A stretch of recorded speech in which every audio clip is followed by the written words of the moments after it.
Hey everyone, it's Petticoat from Rock Daydream Nation, and today I put together a super panel of guests where we are going to address the weighty tome of how much blues is in the band Motörhead. So just going around the grounds as I see it, I've got the Parish of Rock from the Contrarians. Welcome, Parish. I've got esteemed rock journalist, author, the Contrarians, Sea of Tranquility, and thousands of other shows, Martin Popoff. Welcome to the show. And Andee Blacksugar from Blondie and the Contrarians and many other musical projects. G'day, Andee. Hello. So, just to get us warmed up for this topic, I thought I'd go around to each of you and just ask you the question, what is your favorite Motörhead album and song? And if you can just briefly describe why, and then we'll get stuck into the topic. So over to you, Parish. What's your favorite Motörhead album and favorite song? Okay, well, my favorite Motörhead album is Bomber. Why? Because the first time I saw them live was on the Bomber tour. I was blown away seeing them at a small venue in Aylesbury, which was about 10 miles from where I lived. They had the full Bomber rigging and they had the volume turned up as if they were playing a stadium. And I was right next to the speakers, and I think my hearing still hasn't recovered some 45 years later. So that's my favourite album. My favourite song is No Class, which was actually the first single I ever bought by Motörhead. And still to this day remains my favourite song. But I will add, which I have mentioned before on this show and others, that my wife and I's song is Ace of Spades. So that actually holds a special place in my heart as well. So, but nonetheless, No Class is my favourite song. Good stuff, good stuff. Thank you. And Martin, favourite album and favourite song by Motörhead? Boy, favorite album is a whole episode, because it's this idea of I love those later Motörhead albums probably even more than the earlier stuff. So if I was to pick one, and we know they're very interchangeable, but I would go with Motorizer, but I also have a soft spot for Another Perfect Day. But let's go with Motorizer just to be combative today. And song, I think I'm going to have to go with Killed by Death. From No Remorse. I love the heavy verse and the melodic kind of rootsy. I don't know if it's bluesy, but rootsy chorus. That song is just really infectious. I think it's got an extra layer of emotion on it and a little bit of amusement, a little bit of humor to it. So yeah, Killed by Death, and let's go with Motorizer. Fantastic. And Andee, favorite song, favorite album? I'm going to go with Overkill for the favorite album. I covered that entire album a few years ago in my own weird way. And for my favorite song, I'm going to also go with Killed by Death, and I covered that as well. That was one of the first songs I heard that really kind of turned me into a Motörhead believer. And I think that it's a great example of a song that to me is not really very bluesy at all.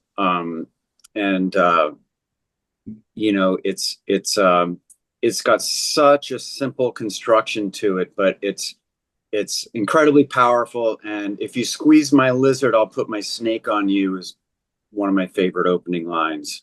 Yeah. It's kind of Shakespearean, isn't it, Andee? Kind of Shakespearean. For me, Overkill, I think that really crystallizes the Motörhead sound for me. I don't think they've ever exceeded it, but they've come close. And I think 3 for the win, Killed by Death. Any song title that has a bit of tautology is always good. Yeah. And I love Lemmy's. I think he's a very witty lyricist. I think it's a lot of tongue in cheek, and it's just funny. It's humorous, and I think it's a great song. Alrighty, let's get stuck into this meaty topic. So I'll put the floor over to you, Parish of Rock, and you can start proceedings off with how much blues is there in Motörhead?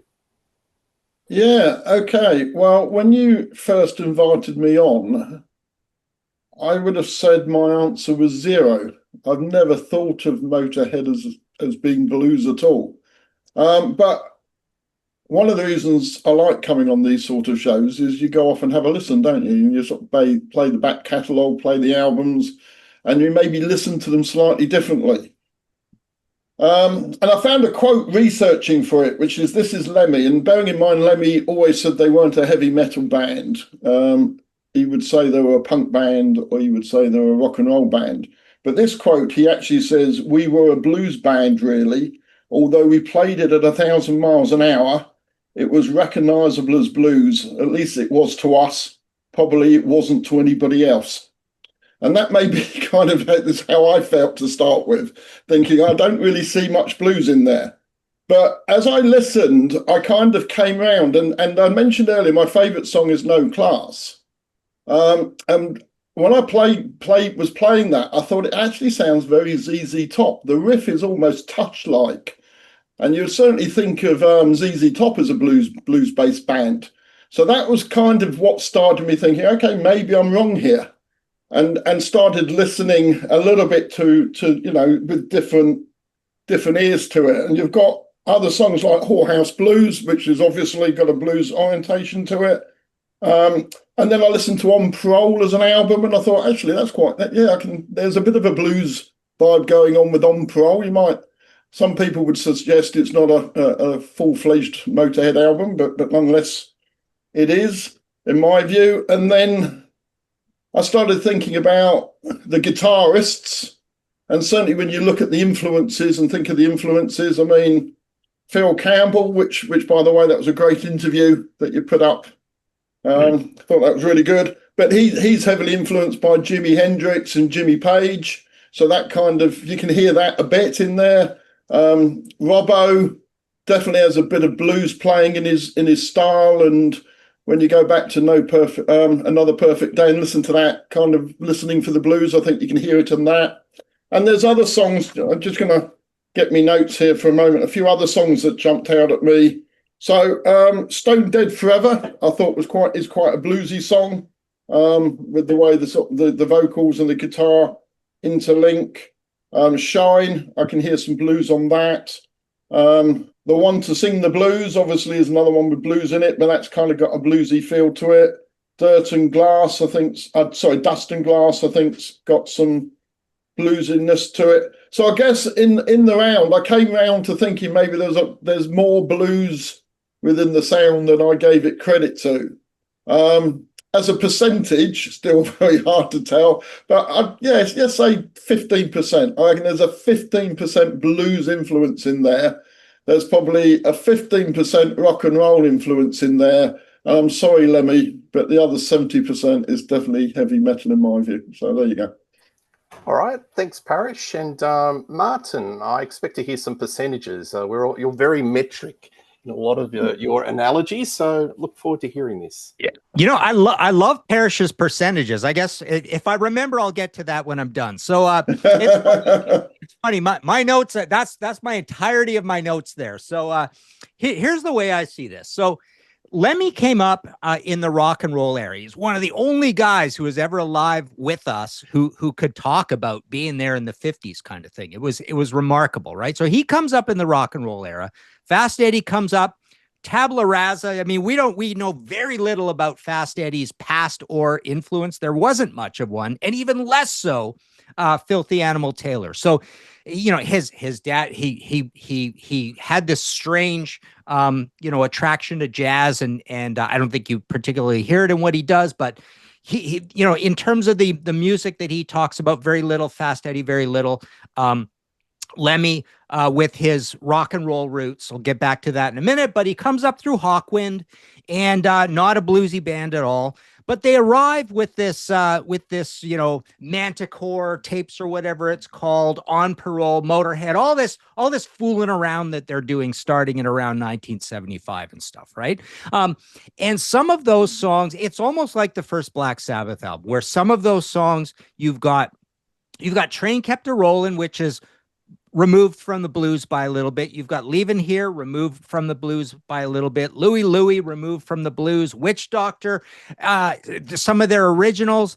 It's almost like this band, and I think this is a theme throughout, and I'll get through it as we move forward a little bit. I think this is a band that has, as Parish says, they've got that 15%. Let's say they even have more of it in 1975, 76. Let's say they have 35% of it. It's in their DNA, but it almost seems like this is a band that is just, it's literally just in their DNA, and none of them are happy about it. They don't want it to be in their DNA. They make heavy metal, they make punk, they make amped up status quo music. So status quo is not the blues, it's boogie rock, right? It's Chuck Berry. So I think it comes to these guys, all three of them, and more so the guitarist and the bass player, because they're older. It comes through those guys. Blues comes to those guys through rock and roll. And blues is just like an afterthought for them, kind of thing. So now moving forward, I think what you get in this band, and again, now we move closer to Parish's percentages. I think what you get is a band where just when we talk about how much blues is in Black Sabbath, you can't escape the bluesiness in the soloing that you get out of Fast Eddie. And Andy's going to be able to speak to this much better than I can. But you get the kind of, when you stick a guitar solo on top of British blues boom music, so moving on into your Zeppelins and your Yardbirds, and then your Mountains and your Cactuses and your early Fleetwood Mac and all this stuff, the moving forward stuff, Jeff Beck maybe, when you put a guitar solo on top of that stuff, Fast Eddie's guitar solos are going to line up a little better with what you're getting there. And like I say, early Tony Iommi or whatever. But when it comes to the riffs, kind of no. And then what you get moving forward, if you get up into the 2000s or the 1980s, the 90s, it's almost like they will occasionally literally give you a blues song. But it's almost like they're doing it just to tick off a box, just to do something different on the album, just to a little bit to say, here's our roots. Also, just for legitimacy, to say, to almost like to fulfill Lemmy's erroneous statement that we're Motörhead, we play rock and roll. So they're doing it for that reason. But it's almost like, or we can't think of a riff. We're lacking for material. Let's just do a dumb blues. So they've got some blues, but a hilarious. I want to really push back on something Parish said. One of the only songs I wrote down in my notes is the one to sing the blues, and you play that song, and it's an out and out complicated technical heavy metal song. I hear no blues in that whatsoever. So I thought it was such an ironic thing for this topic, because Lemmy says, I'm the one to sing the blues, but I'm not giving you any blues here, kind of thing. So yes, they like blues. That they probably literally have, unlike Black Sabbath, who has one blues song. I'd say Rock and Roll Doctor, and maybe some bits of the first Black Sabbath album, and a bits of Warning, which is a cover. So they have one blues song, right?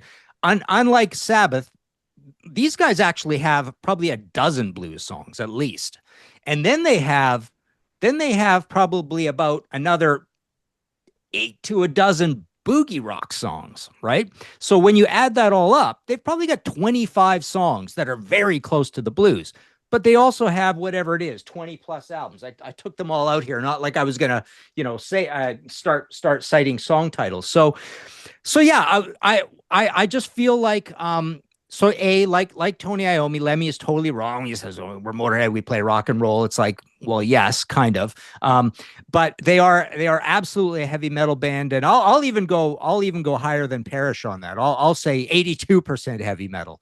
And yes, the rest, there is some blues. There's a large amount of blues songs, a large amount of rock and roll songs, and you have bluesiness and soloing. But to as soon as you start talking about soloing, that's such an abstract concept to me that it really goes away from all these things that we think of as blues rules. And then the last thing I'll say is Phil Campbell. He's like from a late period new wave of British heavy metal band, a Persian Risk. I don't think there's a lot of blues in that guy either. But again, when it comes to the soloing and stuff, he kind of lines up pretty closely with Fast Eddie in a lot of ways.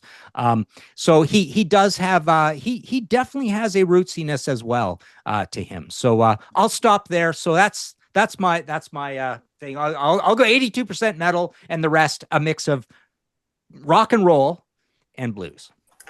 Thanks, Martin, and good to see you still fighting the fight about the topic about Zero, Blues, and Black Sabbath. Check that out on the Contrarians. That was probably the most controversial episode ever on the Contrarians, and worth a look. Yeah. Andee, over to you. I dug out my Motörhead picks. I wanted to share these. This is my Lemmy pick, and this is my Phil Campbell pick, Nice. which I got at Motörhead shows.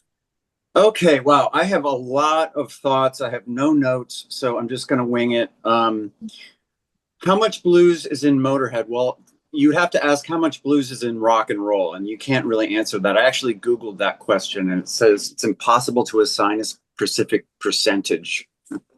Good answer. But I think that you have to price in that there's a ton of blues influence in rock and roll, along with jazz, along with rhythm and blues.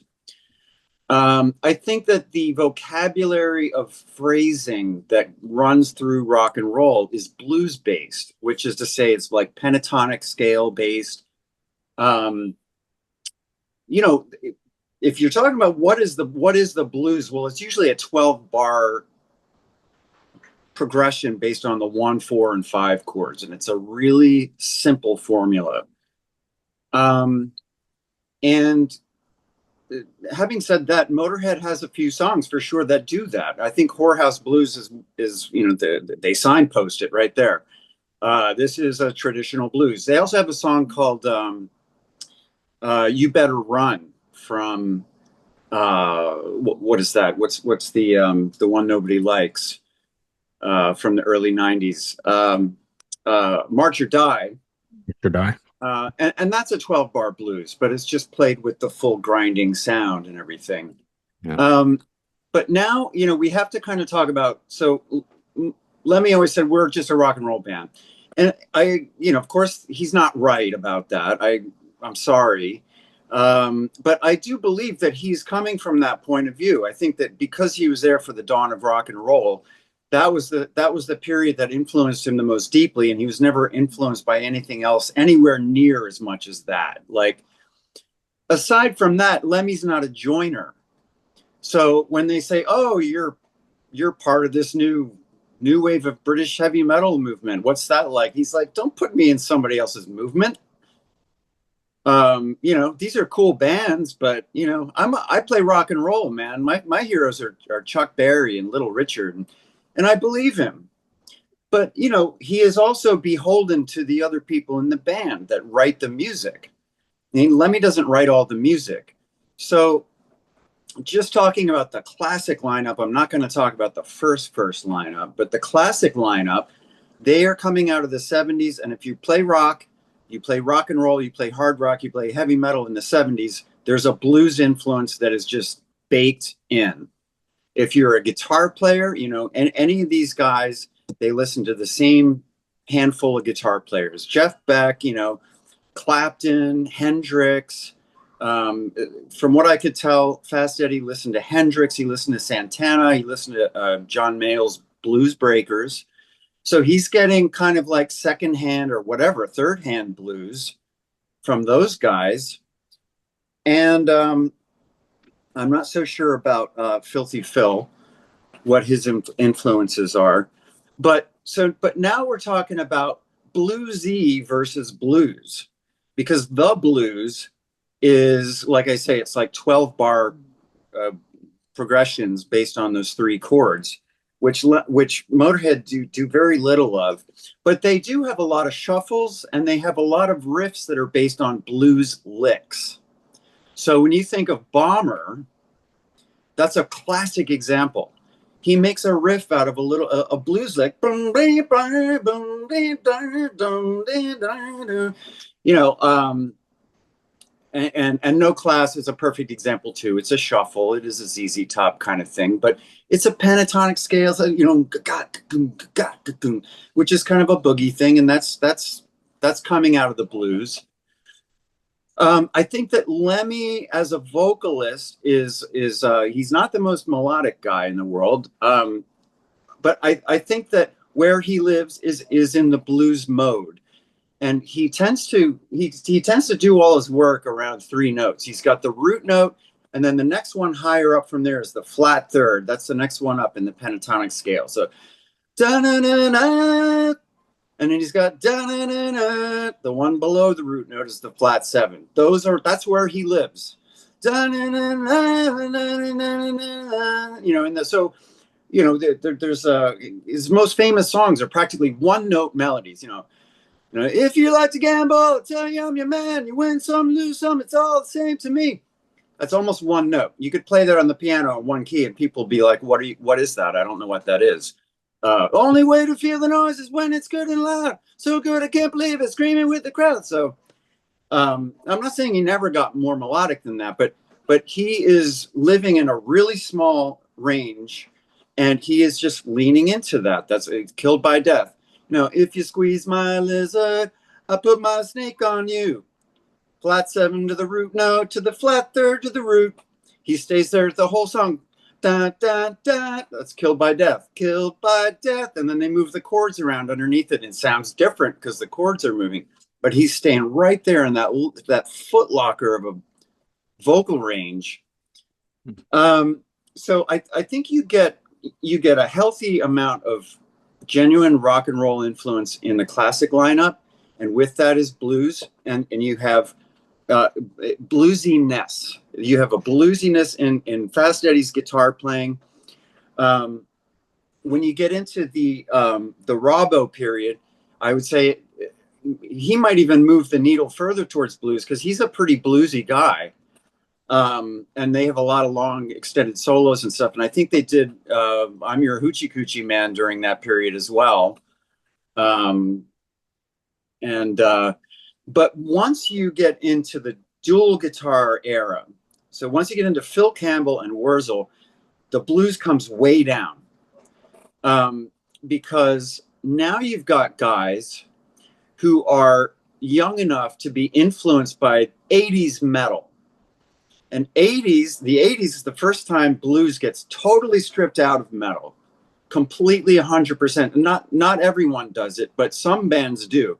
I think Metallica does it, with the exception of some of the guitar solos, which, you know, Kirk Hammett aspires to be bluesy at times, to greater or lesser degrees of success. Slayer is the one band I think of that completely leeches the blues out of their music. There is not a whiff of it. So Phil Campbell and Wurzel are 80s metal guys that are young enough to be influenced by those kinds of bands. And as you say, Martin, Phil Campbell's coming from Persian Risk, and I never listened to them until recently for this. And yeah, they're just a right down the middle 80s metal band. They're not bluesy in any way. You could look at I could think of a bunch of much bluesier metal bands from the 80s than them. And then when you get Mickey D, who is a Swedish guy who comes from King Diamond, for God's sakes, now you're just going way down the field away from blues. Like, I don't know, maybe, I don't know Mickey D. Maybe he had a couple of years where he only listened to John Lee Hooker and Howlin' Wolf or something, but I don't think so. I think the only exposure he got to the blues was just breathing in the fumes off of Lemmy. So once you have a guy that is young enough to be influenced by 80s metal writing the riffs, and you've got a drummer that is purely coming out of the 80s metal world, now Lemmy is the reins have been taken away from him, you know. So now he's got these other guys that are kind of driving the ship. I mean, I know Lemmy wrote a little bit. So I listened to your interview, Peter, with today with Phil Campbell, and he was saying that it was up to him to come up with a lot of the riffs, and he held fast to that whole "we're a rock and roll band" thing. But you know, he also pointed out that he likes the Bastards album the most. And I went and I just skimmed through Bastards today. I love that album. But I'm going, where's the rock and roll in here? On Your Feet or On Your Knees? Burner, Death or Glory, I Am the Sword. Okay, Born to Raise Hell is pretty rock and roll. Don't Let Daddy Kiss Me. I'm not even going to touch that one. Bad Woman is one of their songs where they go, okay, we're going to do a rock and roll song. We're going to put the boogie woogie piano in there. And we're just going to, we gotta walk it like we talk it once in a while here. We keep saying we're a rock and roll band. So we got to do one that sounds like that once in a while.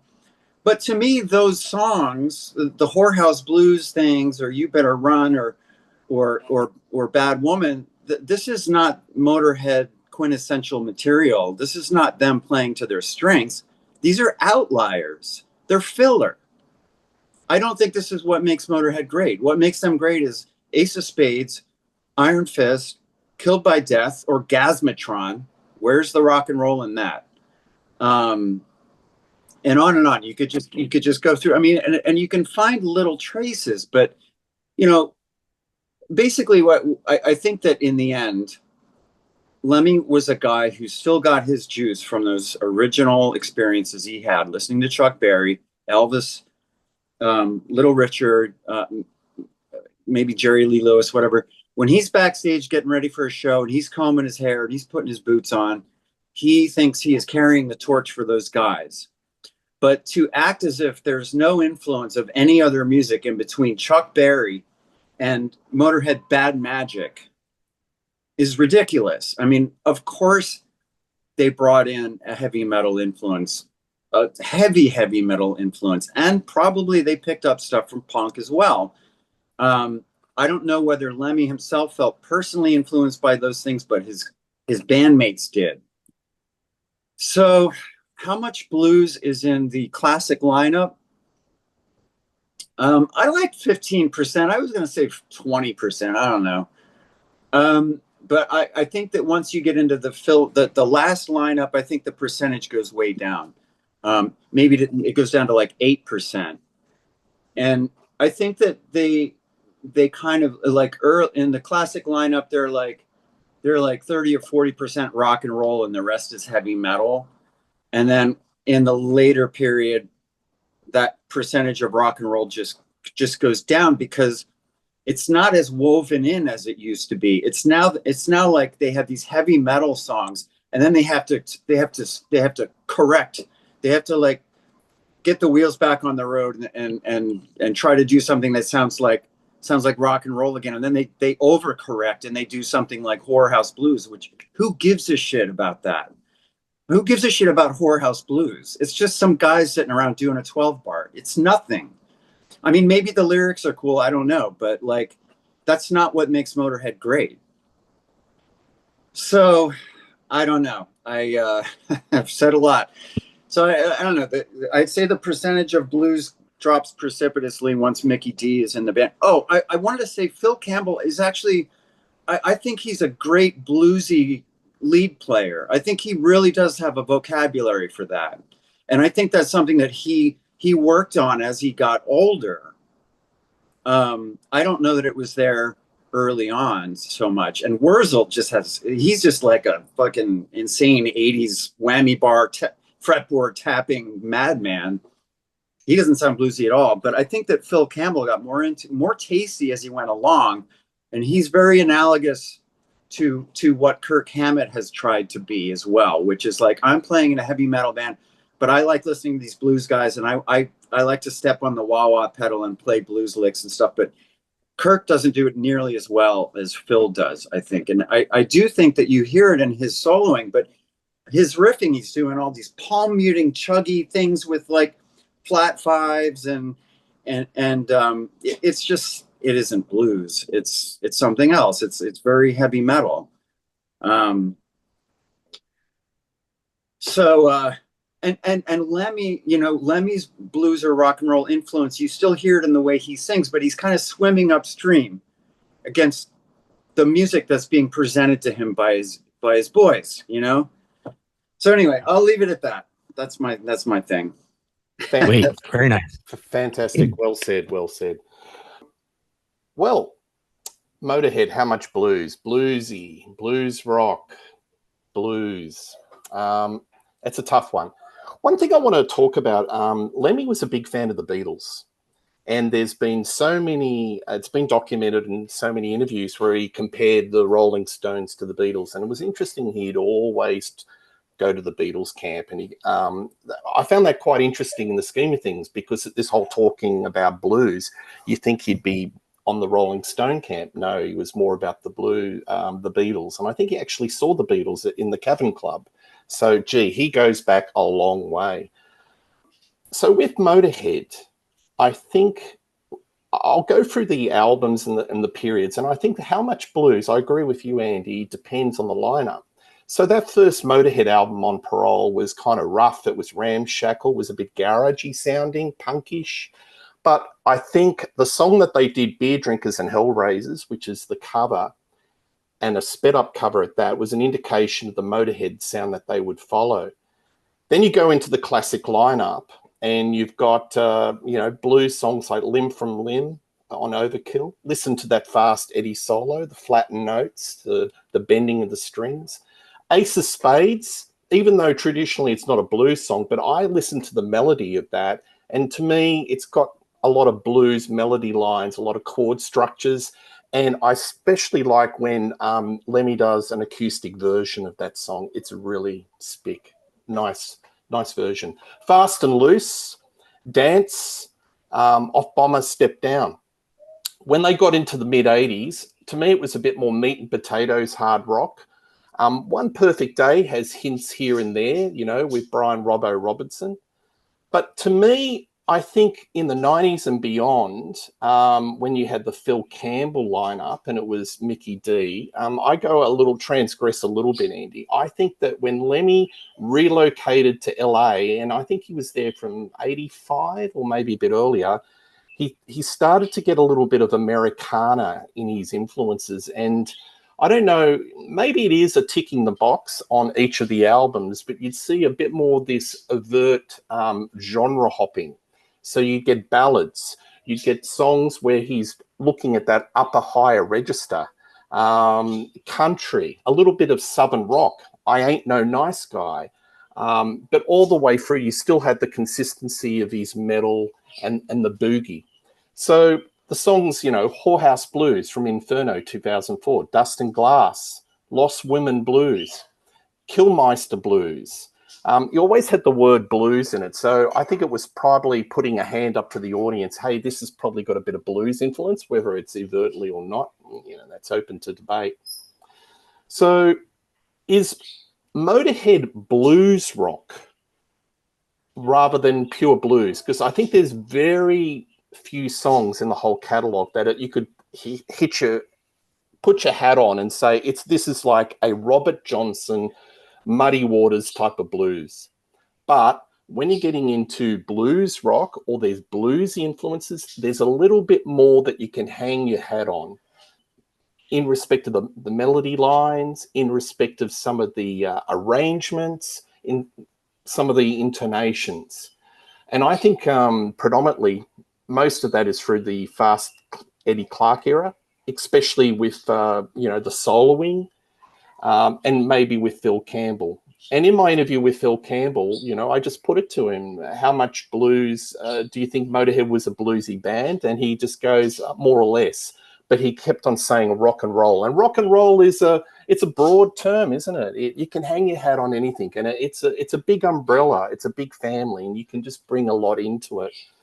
But look, I think on this one, I don't think there's too much that is purely blues in the sense of a Robert Johnson, other than Whorehouse Blues and those ones that are kind of, let's tick those two, tracks where we have to go into a little bit of Americana. But in their general sort of songs, I think there's always a little bit of blues and boogie, definitely, that indexes their songs, that influences their songs all the way through from start to finish.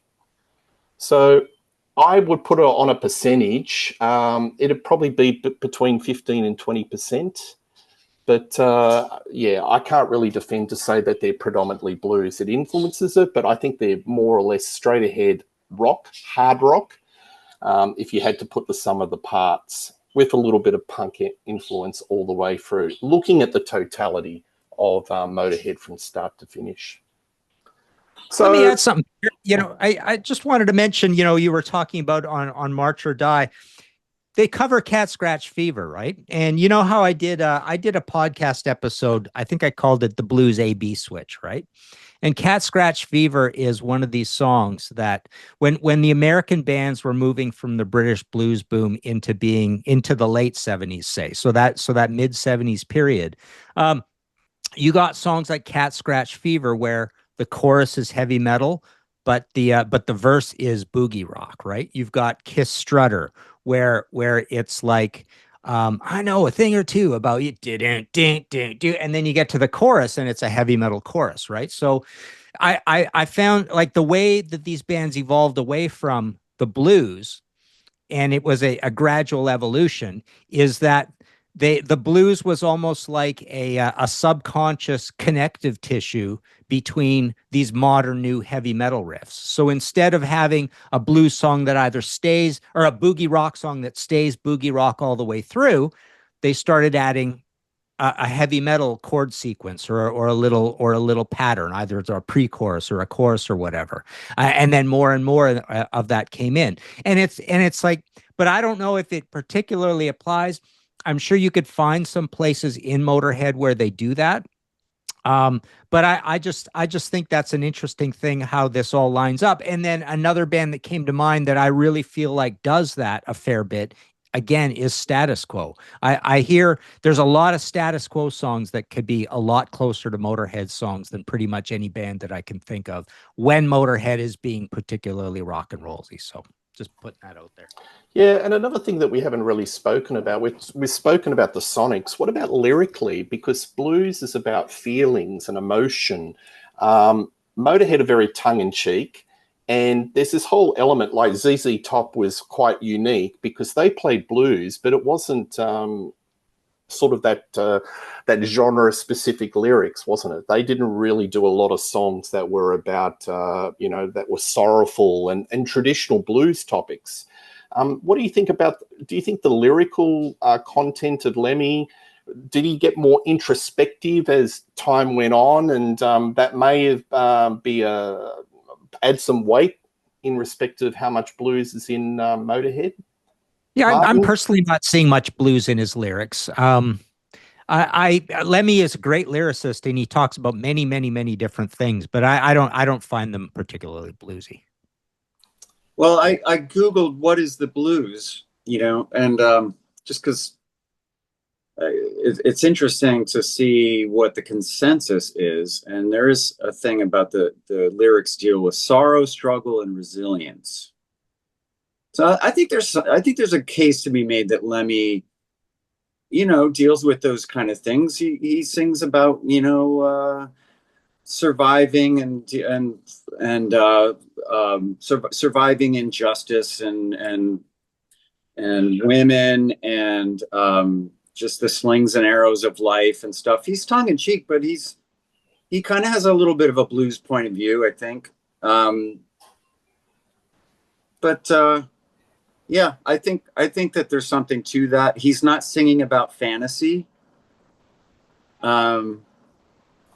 He's not singing about metaphysics. It's pretty personal. If anything, it's coming from his soul, the way he feels about the world.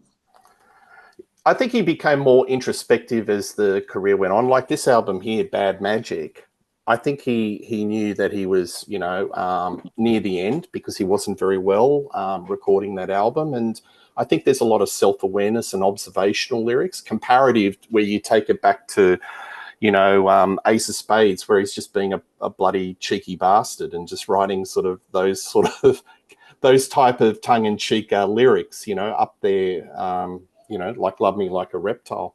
What about you, Parish and Rock? Do you think lyrically he was bluesy? No, I mean, as I said right at the beginning, I've never really thought them as a blues, really, anyway. And I certainly, the lyrics don't, even now thinking about it, I don't particularly think the lyrics are bluesy or of a blues nature.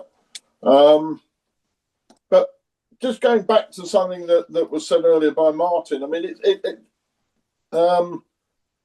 I think there is a bit about how do you define the blues, and do you define the blues as that pure sort of blues music? I mean, I always think of blues does include what I'd call the rhythm and blues, like bands like Dr. Feelgood, for instance. And, you know, in that regard, I think there is a bit of a line between a band like Dr. Feelgood through to Motörhead. I definitely think of Status Quo as a bluesy band. They're a boogie band, but they're definitely, I'd say, have got a blues influence in there, as have ZZ Top. And I think there's a linkage there through to Motörhead as well. So I think if you're talking pure blues, no. But I think if you're talking about music that's influenced by the blues, and you look at that kind of evolution from the 50s through to the late 70s, early 80s onwards. But, I mean, the thing that I found most powerful in all of this, I thought, who are the heavy rock bands that I do think are bluesy? And I think of bands like Whitesnake and AC/DC and ZZ Top. And then I think about Motörhead, and I just wouldn't put them in that category. They're not a category of heavy rock that I would associate with Motörhead, and that's I think why I struggle with the concept. Even though, as I said earlier, listening to them with a fresh pair of ears, I can see blues influence, but I certainly wouldn't describe it. Sorry, the other thing I was going to mention also. I mean, we're talking about bands that and artists that heavily influenced them. I mean, Lemmy always said that his favourite artist was Johnny Kidd and the Pirates, and they were a rock and roll band, but you don't hear a lot of blues. If you play Johnny Kidd and the Pirates, you don't really hear a lot of blues there. And Fast Eddie Clarke always said that Hank Marvin of the Shadows was his favourite sort of guitarist growing up, and I don't hear any blues in Hank Marvin and the Shadows. So I think, you know, some of their influences, while they quote rock and roll, I'm not sure they're quoting the blues side of rock and roll in their influences. Really so much. good. We really got to underscore, Parish, you know, that shirt you're wearing, right? So this is a band. It's almost like those three guys just descended from alien craft and started making that music. There's just no music that sounds like that before Motörhead. And so therefore, I mean, logically also, there are no influences on any of those three guys that would cause you to think that they would make that music. No. Right. I mean, the one thing, I mean, it is interesting. I mean, for a different show on the Contrarians, I watched some old footage of Johnny Kidd and the Pirates. And live, they were really loud, and they were really quite sort of anarchic, if that's the word, in their music. So you could kind of see live where maybe Lemmy was influenced by that. And I think if you probably played Johnny Kidd and the Pirates at their albums at 45 RPM, you might actually get something similar to Motörhead, because I mean, I've always understood where he comes from for saying they're a rock and roll band. I just think they're a rock and roll band that just plays really fast. But I can certainly hear some of that style and that kind of sort of filter. And maybe comes back to what you were saying, Martin, about the boogie rocks aspect of it. But I can definitely hear rock and roll in there. It's just played at such a pace that it kind of the noise of it becomes sounding more like a heavy metal, I think, than it does rock and roll. And I think there's got to be some punk influence as well, because Motörhead is right there in London. Punk is starting in 75. So I think he's seeing a fair number of punk gigs between 75 and then 77. And so there's like 4 years of punk. All of punk history essentially happens in those 4 years. It's over by the time Overkill comes out, kind of thing. Yeah.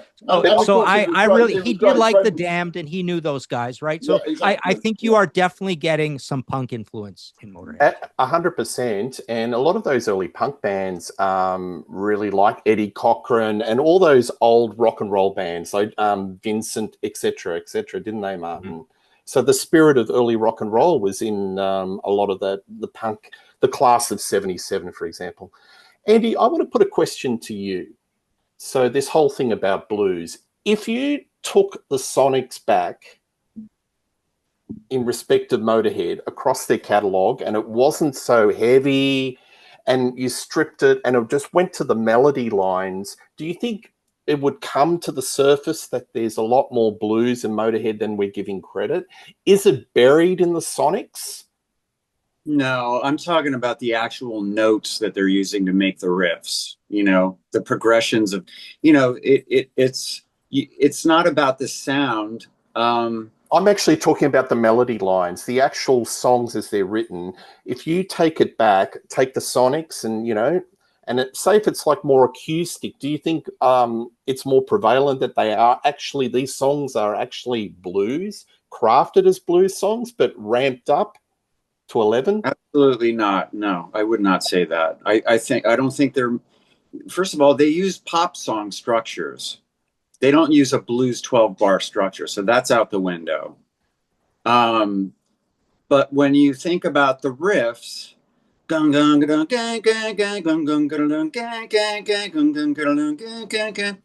mean, you could say that's you know, you could vaguely call that bluesy. But that bit where it goes, da na da da na na na na, you know, where there's a little bit of call and response to Ace of Spades, and that's part of the characteristics of blues, isn't it?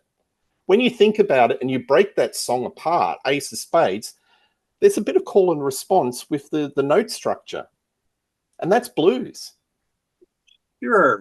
There's I mean, right, but there's, I mean, you could find instances of that in Depeche Mode songs. You know, there's a vocal melody and then there's an answering synthesizer melody. You know, da da da da da da da da. You had nothing to hide. You know, so there's like a. That's just that I don't know. I think in pop music that's just something that everybody does. It's all connected. Yeah, it's all connected. It's like a big tree, and it's all, you know, all.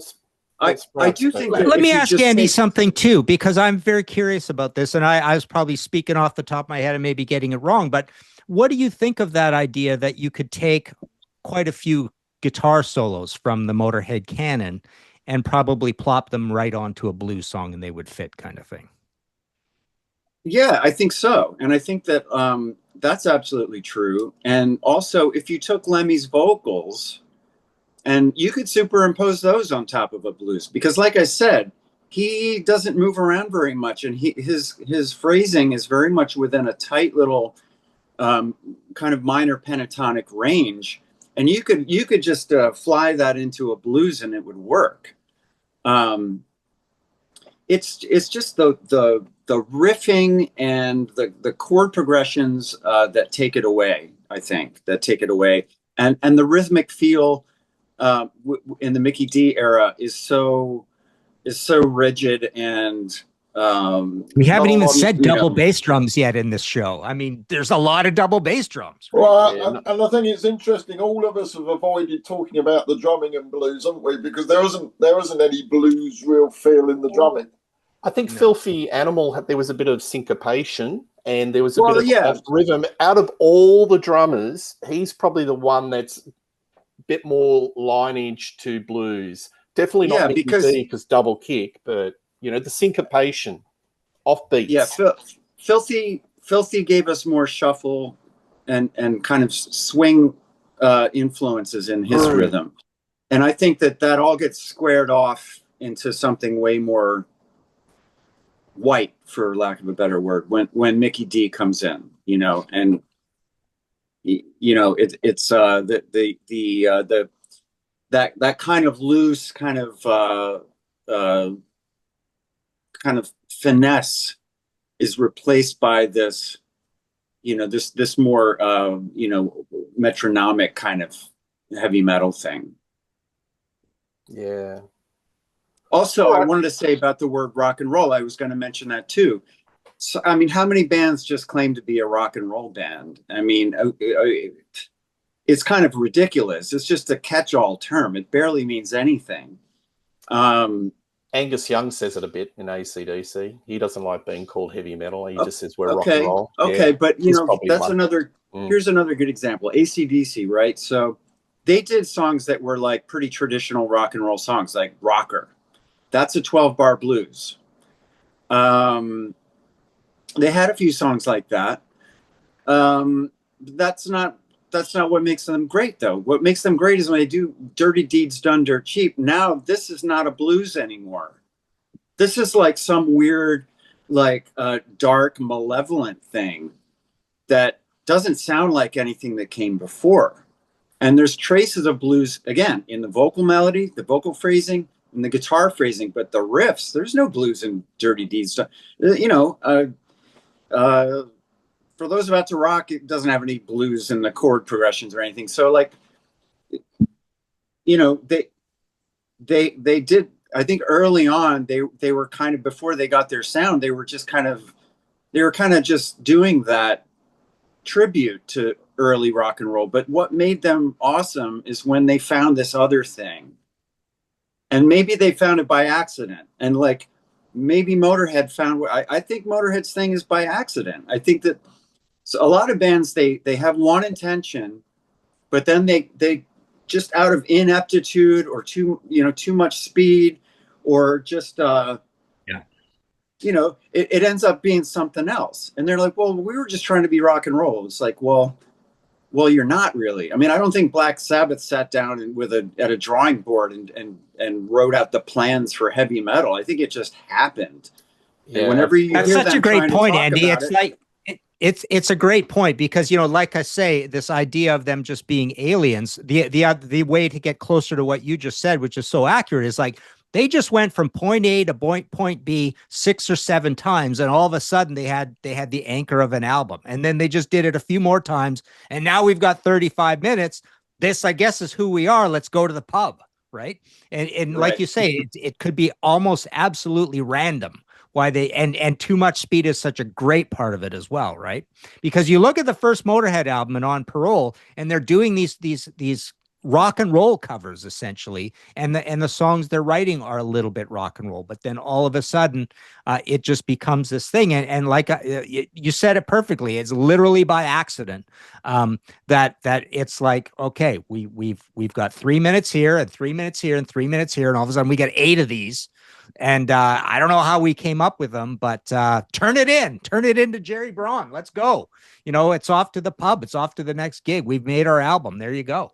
Right. Yeah. I'm not sure I entirely agree with all of that. And the first thing I'm going to pick up on is with regards to Motörhead. I mean, the first song that Motörhead wrote prior to him being Motörhead was the song Motörhead. And if you hear that played, I think that is very much the template for the sound that came with the classic lineup. So I think very punk. It's a punk song, I would say. Yeah, but it's still got a lot of that kind of, well, to me anyway, I think you can hear that, and then you hear Overkill, you hear Bomber, and they all flow as very similar sort of style of songs and very similar energy and pace. I think the chords are too simple and too pop. I think they get way more sophisticated by Overkill off of that. Yeah, maybe, but I still think you can see the roots of what they became right from the outset. That's what I'm saying. If I go to AC/DC, I think some of the things that make them great has got blues in there. I mean, Whole Lot of Rosie to me has got a blues feel to it, and maybe it's the difference between, you know, sort of boogie rock and R, you know, rhythm and blues that I think of as blues. And I think Let There Be Rock and songs like that do have it. I think by the time Back in Black came out, and most of the Brian Johnson era, they've kind of totally lost that blues feel. But I certainly think the Bon Scott era, some of the best songs have got a blues influence. I disagree. I'm with Andee on that one. I think the further they get away from the blues, the better they get. The more interesting, the more creative. And just like Andee said about Motörhead, the most fillerish you can get with AC/DC is the closest they get to the blues. The closer they get to phoning in an old blues is filler to me. And that's same with Motörhead. Well, we all like the song. We all like different things. So I don't know. I mean, as I'm saying, I think there is elements of definitely in AC/DC, some of the classic stuff. Anyway, that's how I see it. So. That could be a whole new show. I think AC/DC has way more blues in it than Motörhead does. I'd put the percentage way higher. It's just way more traceable. I mean, Angus Young is a blues guitar player. There is no other way to describe him. He's a loud blues player. Every solo he takes is coming straight from that early rock and roll influence. Chuck Berry. Yeah. And you know, I'm sure he listened to Paul Kossoff and people like that as well. You know, they kind of try to launder their influences, like, oh, we only listen to the early rock and roll guys. We didn't listen to any of our contemporaries, you know, kind of thing. And I'm always kind of suspicious of those kind of claims. But you know, with when we were talking about the Stooges, it was the same thing of like, well, were the Stooges proto-punk, and I think that was a band that had no intention. They didn't know what punk was going to be. They did not intend to start a movement. They might have been trying to do something totally different than the way it came out. And out of ineptitude and too much speed or too much whatever they were on, they ended up being the Stooges. And then all these people went, oh, wow, look at what they're doing. That's so cool. And they're like, who, us? What did we do? We were just trying to play rock and roll. Yeah, it's a fascinating. It's like, well, it isn't really just rock and roll. You kind of did something else here, like it or not. You took it someplace else, you know. Yeah, it's a fascinating topic about bands that are just you know, they create their own sound. Like you could go back to garage bands like the Sonics, which a lot of people say, you know, punk in their own way. And they were just doing things that people weren't doing, that sort of garage, that really out there sound. Gentlemen, this has been a fun discussion. I think we'll just go around and briefly just get our final thoughts on this topic. I'll throw it to you, Martin, as I see you on. Final thoughts? Yeah, I don't think I have too much new to add. I think I pretty much am in agreement with Parish and Andee and not Peter, because Peter wants to see more blues in everything. I think you give way too much of it. You cast the net too wide. So that's why this has come out like the Black Sabbath episode, I think.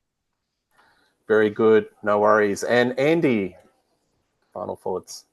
Nah, I think I said everything. Final word, Parish. I'm going to go off and play my AC/DC records at a slower speed and see if they sound more bluesy. see if it's the speed that makes it sound heavy, and if you play it, as I say, at a slower. So I've got quite a lot of singles. I'm going to go and play those at 33 1/3 and see if they sound more bluesy as a result of that. Well, folks, we might have a follow-up episode to this. Stay tuned on Rock Daydream Nation. Martin Popoff, wonderful to have you on the show. Andee Blacksugar and Parish of Rock. Please like and subscribe to Rock Daydream Nation. Tell us what you think, how much blues is in Motörhead, good, bad, or indifferent. We love reading your comments. And gentlemen, have a wonderful day, and we'll see you soon. Cheers. All right. Thank you.